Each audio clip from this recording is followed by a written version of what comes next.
Hello, good evening students. Now we shall discuss about orbital overlapping concept for the formation of covalent bond. As you have studied in earlier lecture that we have studied about quantum mechanical approach, okay? और quantum mechanical approach में हमने study किया था कि जब भी कोई दो एटम एक दूसरे को अप्रोच करते हैं कोवेलेंट बॉन्ड बनाने के लिए तो दो टाइप के फोर्सेस ऑफ इंटरेक्शन ऑपरेट करते हैं. एक तो force of attraction between electron and nucleus और एक फोर्स ऑफ रिपल्शन. वो आपने एक्चुअली कंप्लीटली एक्सप्लेन की. Now we shall discuss about the another concept from the valence bond theory that is about orbital overlapping concept. तो actually जो covalent bond बनता कैसे है, कोवेलेंट बॉन्ड के अंदर इलेक्ट्रॉन्स की शेयरिंग कैसे होती है, that is specially explained with the help of orbital overlapping concept. Actually atomic orbitals के बारे में आपने पढ़ा है. Orbitals क्या होते हैं? The three-dimensional regions inside the atom in which there is a maximum probability of finding the electrons. Okay? जहां पर maximum probability होती है इलेक्ट्रॉन्स की, s orbital, p orbital, d orbital and f orbital. तो covalent bond की formation के during जब भी कोई दो एटम एक दूसरे को अप्रोच करते हैं तो एटम्स के आउटर मोस्ट शेल के जो हाफ फिल्ड एटॉमिक ऑर्बिटल्स है ना वो एक दूसरे के साथ ओवरलैप करते हैं. जैसे फॉर एग्जांपल हाइड्रोजन और Cl के बीच में इलेक्ट्रॉन की शेयरिंग होती है. How this sharing will take place?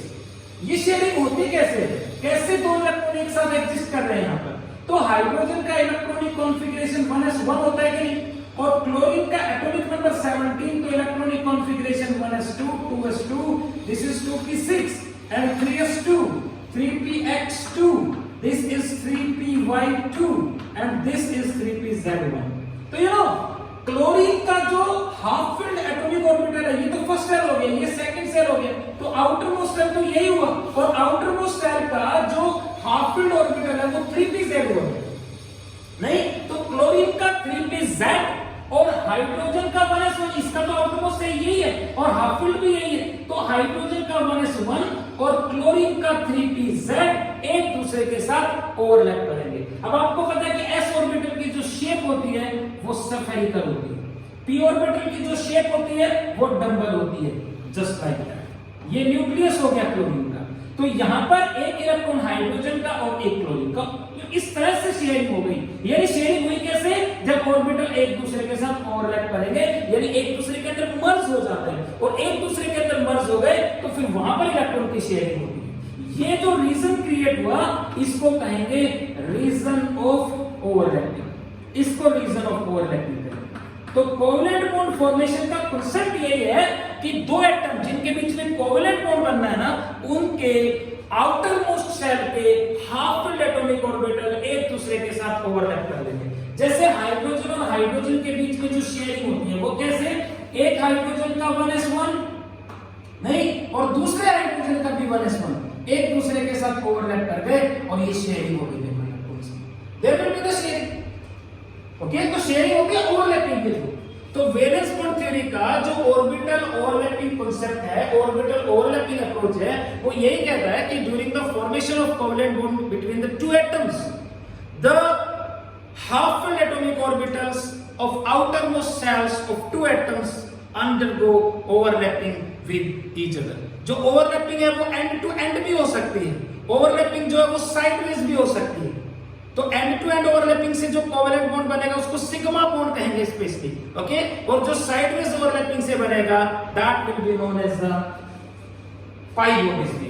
तो जैसे मान लो एक p ऑर्बिटल ये और एक p ऑर्बिटल ये, तो एंड टू एंड ये ओवरलैपिंग हो रही है, इससे सिग्मा बॉन्ड बन रहा है. और इस तरह से अगर p ऑर्बिटल ओवरलैप करेंगे just like that, it is known as the sideways overlapping, और इससे पाई बॉन्ड फॉर्मेशन होता है.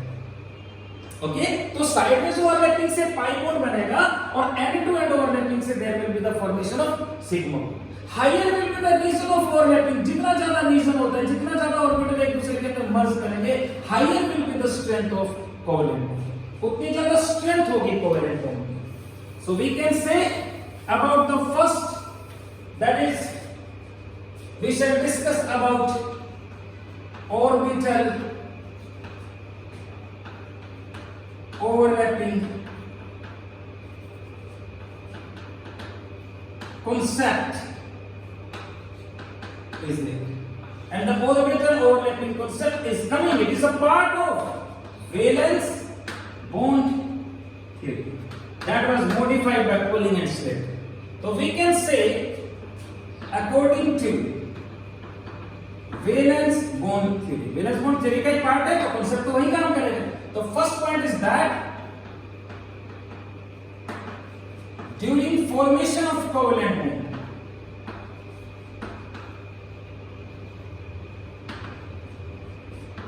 बिटवीन टू एटम्स, दो एटम्स के बीच में कोवेलेंट बॉन्ड की फॉर्मेशन जब होती है, during the formation of covalent bond between two atoms, what will happen?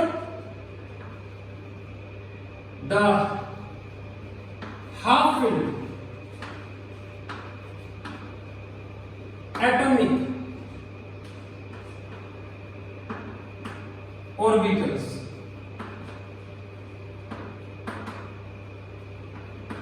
of outermost cell. तो outermost cell के जो half-filled atomic orbitals हैं,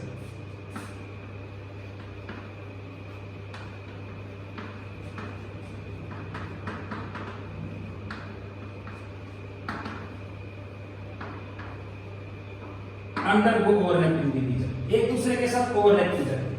So we can say that during the formation of covalent bond between two atoms, the half-filled atomic orbitals of outermost cells, half-filled atomic orbitals of outermost cells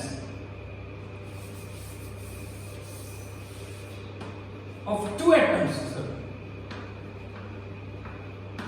overlap with each other. दो atom के outer most shell के जो half filled atomic orbital है ना, वो एक दूसरे के साथ ओवरलैप कर रहे हैं. And we can say higher is the region of overlapping.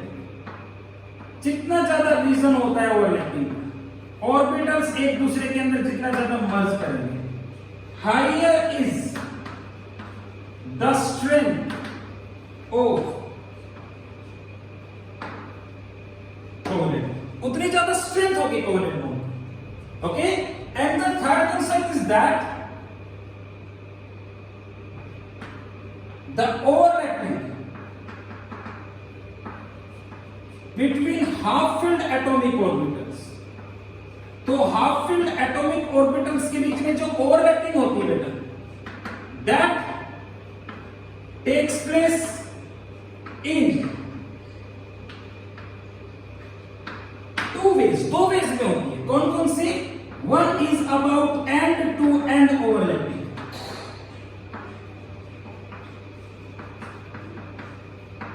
Okay, and second is about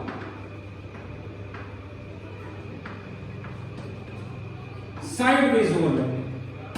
The overlapping can take place in two ways. One is known as the end-to-end overlapping, and another is about sideways overlapping. तो end-to-end overlapping से जो covalent bond बनेगा, that will be known as the sigma bond. और sideways overlapping से जो covalent bond बनेगा, that will be known as the pi bond. तो end-to-end overlapping का रिप्रेजेंटेशन ये हो गया, जैसे दो एटॉमिक ऑर्बिटल है तो इस तरह से ओवरलैप कर गए. This is the representation of end-to-end overlapping. और ये तो s ऑर्बिटल तो सफेरिकल है, इसमें तो साइडवेज ओवरलैपिंग पॉसिबल ही नहीं है. साइडवेज ओवरलैपिंग कैसे होगी कि एक p ऑर्बिटल ये हो गया, दूसरा